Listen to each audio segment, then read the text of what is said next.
Hey everyone, Miss Dempsey here. This is a guide for round 1 of the manufacturer series again. Let's get this started. When you pass the path that is on the left, just before the 50-meter mark, you want to start to use your braking. You'll be controlling your braking power as you go through these first 2 turns to try to maintain a good speed while being able to obviously make it through these turns. Once the curb on the right ends, you can then think about starting to fully accelerate. Then for the S's, all you need to do is just ease off on the throttle, just do lots of throttle control until you come up to this right turn right here where you want to use some of your braking power. Just stick to the right side of the track, then ease off the throttle as you make your way through this left turn. Just try to maintain a good speed while getting the car to rotate. Slowly go on over to the left side of the track and use the 50-meter sign as your braking point. Use some of your braking power. Then before the curb on the left ends, brake hard for just a moment. Ease off on the brakes to let the car rotate around this turn. Carefully accelerate your way out. Then slowly bring yourself to the right side of the track as you want to brake just after the curb on the right ends. Brake hard for a moment. Slowly ease off on the brakes as you turn in. This is more specific to the Cayman. You can shift down to first gear for a brief moment to bring a bit more rotation to the car, then go up to second gear again and start to accelerate.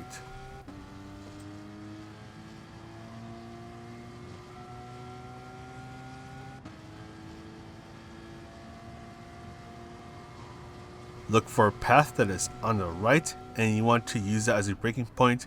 Brake hard for just a moment, ease off on the brakes, then slowly accelerate. Then brake before the curb on the right ends. Be brief with your braking, just bring yourself to the left and start to accelerate when the curb on the left ends. Do not get on the green area on the right, as that will make your car want to lose control.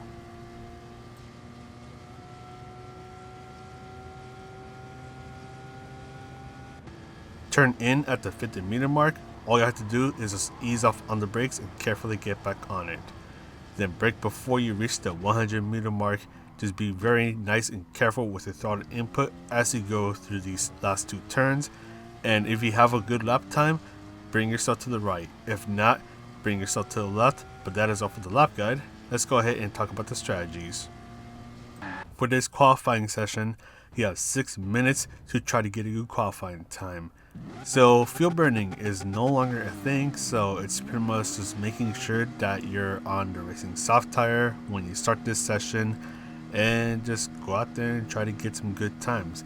Just make sure that you have enough space between yourself and those around you so you don't get in anyone's way when you're doing your qualifying time, and to make sure that you don't end up coming across anyone to the point where you have to slow down and ruin your own qualifying time.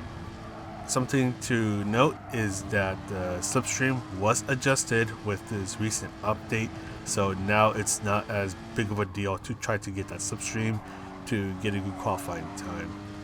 You can use it if you happen to be behind someone within that 1.5 second gap, which will help your qualifying times a little bit, but it's not going to be as drastic as it was in the previous update.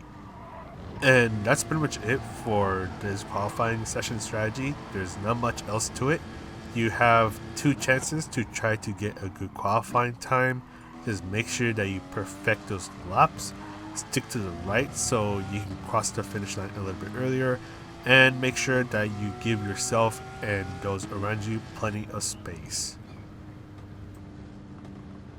For the race strategy, this one is pretty simple. This is a 2-stop race. You have to make sure that you use all 3 tire compounds to avoid getting the 1-minute tire penalty. The tire order that you want to go with depends on where you are starting for the race itself. So if you're starting in the front, you can go with strategies 1 or 2, starting on the racing soft or on the racing medium tire. Or if you're starting in the middle, you could do strategy 2, starting on the racing medium tires. And if you are starting in the back, you can start with strategy 3, which is starting with the racing hard tires. You want to make sure that your racing soft tires last as long as it can. on the Porsche Cayman. They're good for 8 to 9 laps, and this may change depending on the car you are in. You'll want to make sure that you are only on the racing hard tires for just 1 lap. So pretty much what you want to do before it's time to race, just go on over to a practice lobby, test out how long your racing soft tires last. That way you have an idea of how long you'll have to be on them, obviously, but also that will help determine how long you'll need to be on the racing medium tires, since you don't want to be on those tires for too long. And either way, your overall goal is to try to be on the racing hard tires for just 1 lap. In terms of fuel, you might be coming a little bit close to running out of fuel, but overall you just want to make sure that you don't have to refuel at all. If you are a little worried about running out of fuel, you can just short shift just a little bit before the bar on the bottom of the screen fills up, and that way you should be able to be just fine without having to refuel. And of course, this is going to vary between each car, so just make sure that you have an idea of how your car's fuel economy is. So for example, here I have just under 2 laps of fuel left, and we're on the final lap, so I don't have to do too much fuel saving. Once again, for parts of the race, I was just shifting when the bar on the bottom of the screen was just about to fill up. And that's pretty much it for the strategy. There isn't too much to it this time compared to some of the other past couple of races. And yeah, so I'm going to go ahead and sign off now. So this is Mr. MCA wishing you a good race, and I'll see you in the next video.